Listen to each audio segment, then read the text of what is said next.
So, doon kami galing. Tapos nag-broom-broom. Ganyan. Tapos dito kami pumasok. May kabayo. Yan. Diyan yung pwesto namin.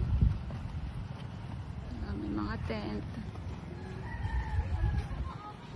Ayan yung parang lugar ng may-ari.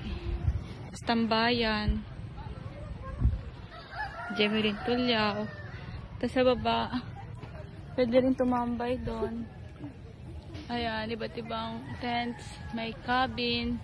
May magsaset ng bonfire later. Diyan, pwedeng maligo dyan sa ilog. Naliligo din ang mga kabayo dyan eh.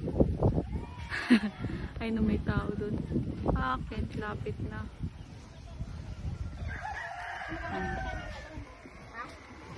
Yes, tutulog muna. Sleepin ako doon.